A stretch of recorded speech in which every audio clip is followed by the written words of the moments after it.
that was written in the early 1600s, and it draws on sort of the medieval sources, that there were Fays of Tara that were held for a week every third Samhain, when the nobles and the Ullams of Ireland met to lay down and renew new laws, and of course around food, right? So this was a time for people to gather and create new laws. He also said the Druids lit sacred bonfires and made sacrifices to the gods, sometimes by burning them in the fire. And he also added that fires were doused and then relit from this bonfire. So I think that this may be where the bonfires tie in to the whole, to the belief system. Traditionally, it was a time to take stock of the herds, your food supplies. Again, bringing the cattle in after 6 months in the highland pastures. It was also a time to choose which animals would need to be slaughtered for the winter. The custom was observed by many farmers, of course, who raised livestock. And because when meat, it was a time when you could actually freeze meat because it got cold enough, right? So you could dig a pit in the ground and you could freeze that meat. And since the grass was gone in the fields, there was no real foraging anymore for your livestock. So it got really expensive if you had to feed them over the winter, right? So it was easier to keep several, mating pairs that you would, maybe perhaps get milk from or hope that they would breed again come spring, that kind of thing. But the meat, of course, would be eaten by the gods. And at that point in time, you're looking at moving into winter months, right? So can I just interrupt for a moment? I think we lost our co-host, Ian, and he's just trying to get back on board. All right, let me just get him there. Here we go. I don't know what happened to Sorry him. to interrupt. No, there we go. Hello again. Yeah, sorry, my phone battery died. Oh, and okay. So now well, I'm on a different phone, and there got we go. my fingers crossed that this battery right. will hold out. Hopefully. Okay. So we were just kind of going over everything, right? Just sort of the beliefs and the idea behind Samhain. So I find it really interesting that through any of these, as I said, there's no connotations to the spirits, right? There's nothing to talk about any of that at this point. So, it really is sort of a different thing. And it's, I find that it's easy, right? So there's a couple of things too. We should probably talk about timelines. But as you were saying with the rituals, right? So the idea of bobbing for apples and all those kinds of things. There was a number of things too, looking at the rituals that kind of went with the seasons. But of course, again, we were looking at different cultures here too, right? So we're not just talking about the Irish at this point. Now we're talking about Welsh, Brittany, those kinds of things. So the bonfires were used, as it said earlier, by the Druids for divination rituals, although not all of the divination involved fire.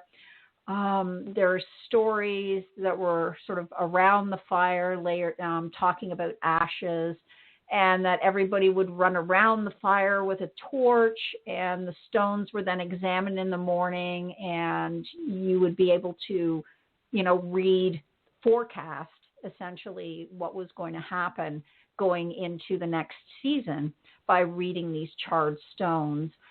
So that's kind of interesting too. And then household festivities throughout any of the Gaelic religions and in Wales that were intended to divine the future, especially with regard to death and marriage.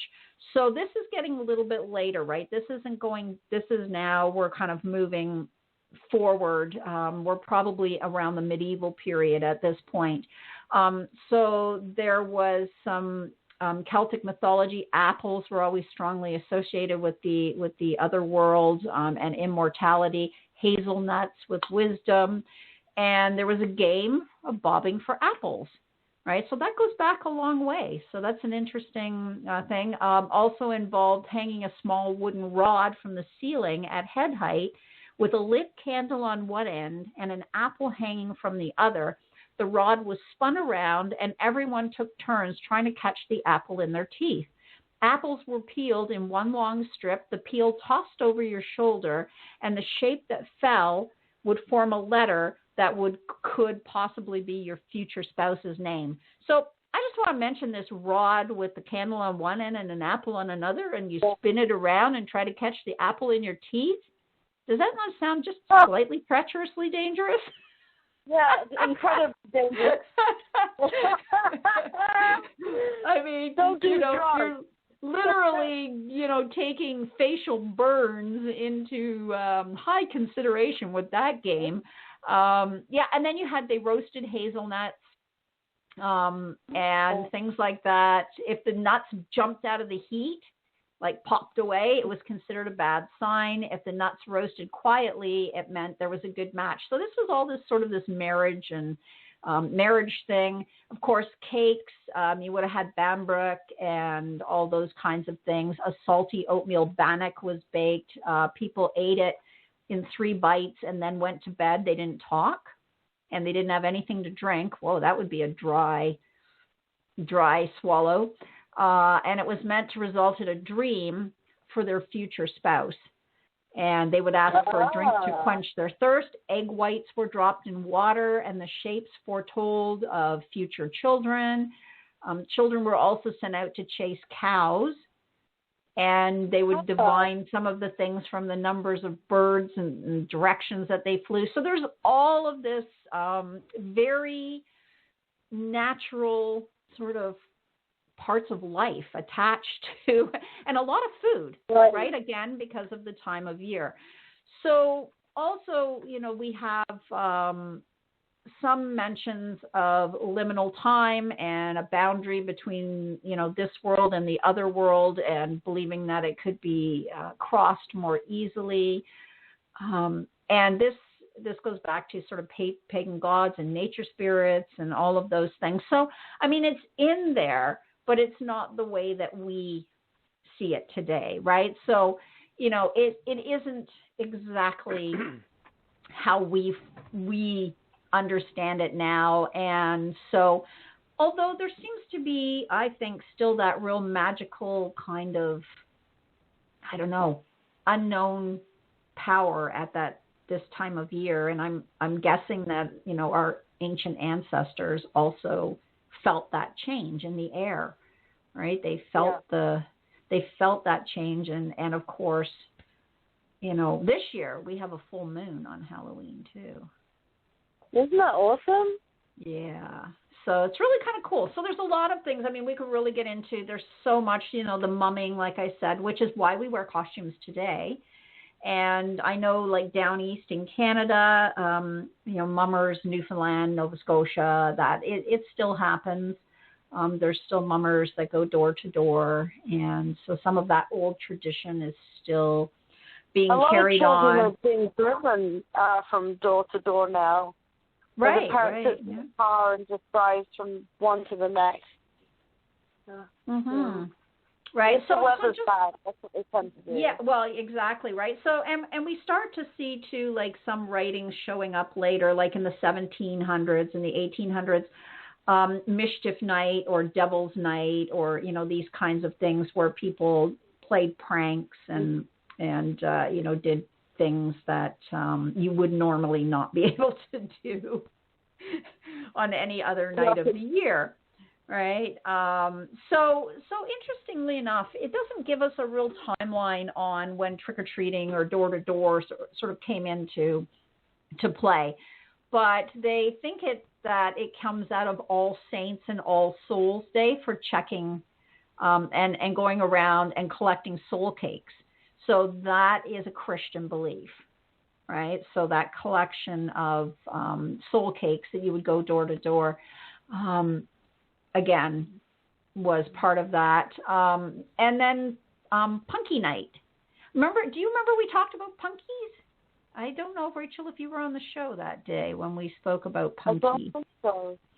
right? I talked about Punky before. Punky is an old custom from the West Country in Somerset, right? And it was really kind of the idea of where jack-o'-lanterns came from, because they would carve up these again, turnips and morels, squashes and morels, and Punky is an Old English name for a lantern.